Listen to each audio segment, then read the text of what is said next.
hull. War hammer. War hammer.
Rod through the hammer, war hammer cheeks, through the hammer, and I'm going to still wedge it, so I'm going to end up wedging that first, re-drilling smaller, and hammering this thing through with epoxy, a pin, and two wedges. I have a wood wedge and a metal wedge in here with epoxy, and snug fit, and a steel pin. That's just extra precautions so you can really wallop and use the war hammer. Because I mean, the war hammer, you don't want it hanging on your wall, you want to smash it. So that's what I'm going to do.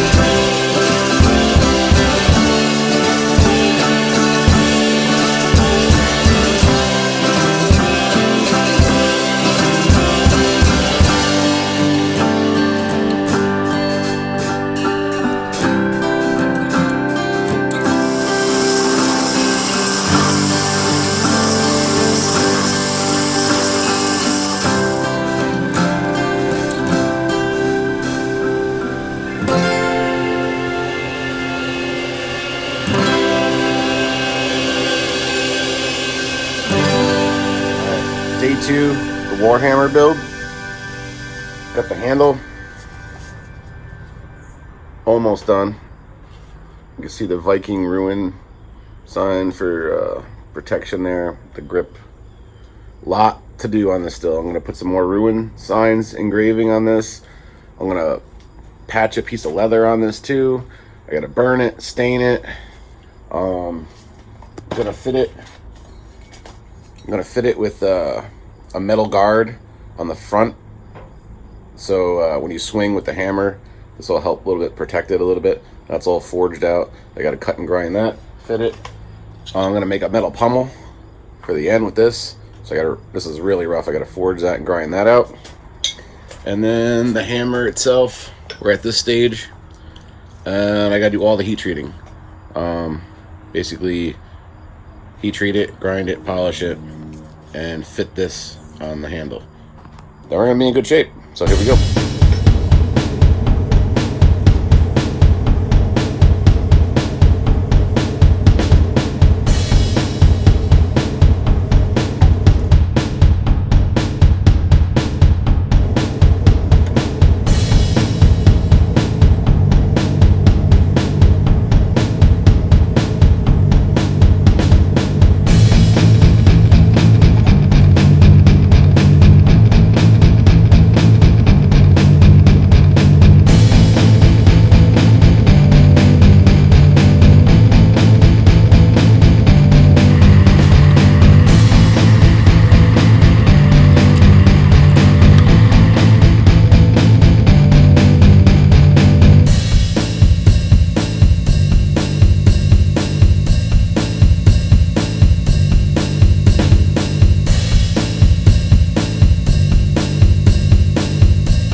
Okay, so got that grinded after quenching it and wire wheeled. So it's finished state.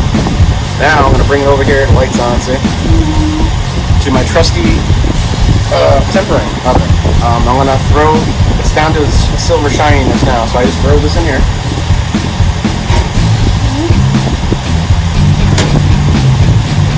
And this thing is very low powered, so I usually leave it in here for about an hour and a half to 2 hours it takes. It has to just keep getting, it gets hot. Really, it just has to get like a golden tinge, like a golden brown. When that happens, I'll take this out, and then I'll get the fat gas blowtorch, and I'll torch just the cheeks. And just until they just start to turn like a blue. I want the cheeks to be a little bit more softer and be able to take the shock, but the head and the spike will be that tempered golden brown color. Then we're good to go. Alright, so you can kind of see, you bring it to the light, and the spike are like a golden brown. And now I've hit cheeks to a blue, so they're softer. And the head and spike are a little bit harder, but they're still tempered. I'm letting that actually, the heat from that expand out to the spike and the head. But I'm probably gonna cool it down before it reaches too much in here, because I want to keep the tip of the spike and the head relatively hard. And then I'm going to polish this baby back up and set it onto the handle.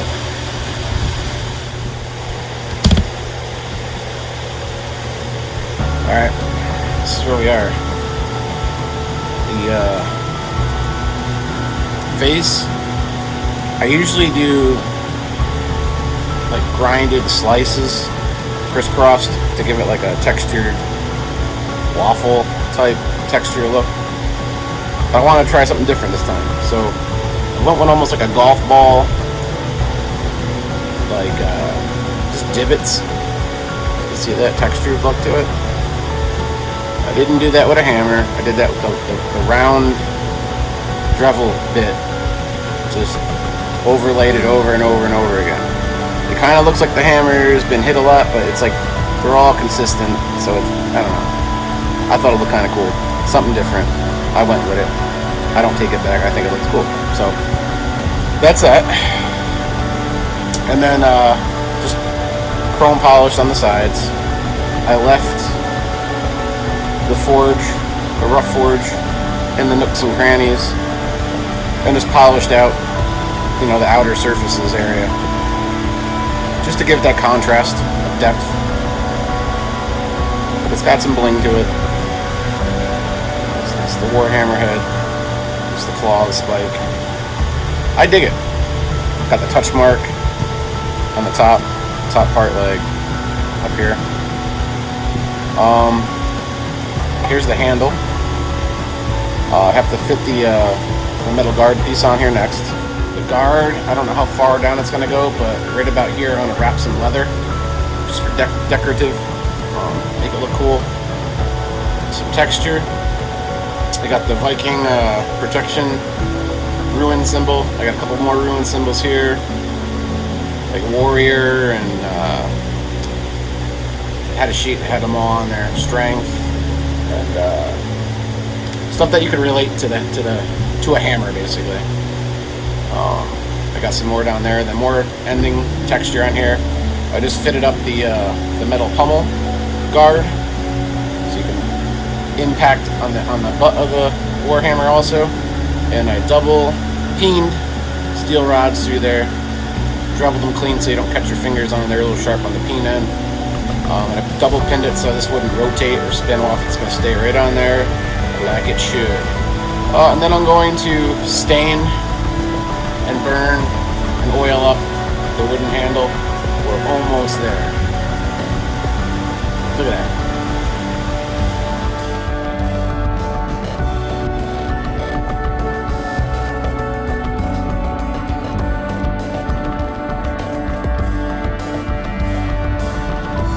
Greetings. Alright, so my camera battery died from that moment on, so now I'm just magically done with the Warhammer. There wasn't too many steps, but I'm going to do a quick walkthrough. So here she is. Pretty much completed. I got the metal piece I forged, drilled 2 holes, pin that on so it won't swivel, like turn, and it does, you can butt things with it, and it, you know, protects the wood, which I did end up doing when I was fitting the hammer on, because when you hit the bottom of the hammer it helps wedge the warhead onto the handle. So I did that. I put a steel pin through the hole that I drilled and peened it, and then lightly sanded each side. So it's like a rivet, but a pin going through it. I got this guard on here, which has 3 half-inch wood screws into the handle with a crap ton of epoxy underneath this, which I think adds as like a, when it hardens, the epoxy is almost like a shock absorber with the 3 wood screws. And then they're Phillips, so I just tack weld real fast and fill in the Phillip on the wood screw and then sand it down so it looks like a rivet. I burnt and charred the handle after using the Dremel and carving in wood design like the Viking ruin symbols and stuff. This is more for grip, decoration, protection in battle. Then wrapped a piece of leather around right underneath the metal guard with epoxy. Just stuck that thing on there, the size of my fist, so I have a nice leather grip right there, and 2000 grit sandpaper, so it's nice and smooth, so you can slide your hand down and when you're swinging. The divots on the textured drill bit on the Dremel, divoted that, looks pretty cool. Got the touch mark on the top, but it's done and it's awesome. They keep getting better, and that's not a bad thing. It really isn't. So look at that thing. Oh, that's mean. The spike's the most brutal. That's the catching that in the dome. I think I'll go through. I've hit my truck before. It goes through car panels in your truck, sheet metal. It's pretty devastating. So it's done. So stay tuned for next time, because I'm probably going to test this out. It's dark right now. I don't want to do it in the dark time. I just finished it. It's late. So to be continued. I'll probably do a Warhammer demonstration, smashing watermelon or wherever else I can maybe put that claw through. Then I have that rasp file knife that I was working on. That's actually done too. So yeah, if you remember from the previous episode when I was doing the rototiller blade forge knives, I still have a ton of these I have to forge out. I'm going to do a video of that where I'm throwing the knives. But in the midst of that, I had a rasp file knife I was working on, and it was forged, but it wasn't done. Now it's done. So take a gander. Here, it was the one I forged weld a piece of metal for the guard. So now it has a Kydex sheath, the leather loop for your belt, that purple heartwood. It's got the Viking protections inlay, brass inlays, touch mark, the curve thing. And that's it, man. There's the forge weld guard. Give you like that view to it. Totally solid. It's all one piece. It's like it's a part of the knife now, which I think is just like the coolest thing ever. This is a big knife too. It's a Bowie. It's a Bowie style. So this is it, man. Pretty cool. I like the Purple Heart handle. I think this came out really good. It's probably one of the better brass file knives that I've made, and that's the whole fun of it, is to build stuff and make stuff and try to make it a little better each time you do it. Try to learn something new. Try something new. So I definitely stepped that up with the brass file knife, and definitely stepped that up with the war hammer that we just did here today. Look at this thing. So stay tuned, guys, for, you know, I'll be testing the war hammer, forging some throwing knives out of rotiller blades, maybe testing some brass file knives as I work on them. So stay tuned. Hit that like button, the bell, the subscribe thing. I'm still kind of new to this. The channel's still growing, so I appreciate the support. Appreciate any subscribes and stuff, or any shares. Share away. Appreciate the help. Appreciate the support. Thanks, guys.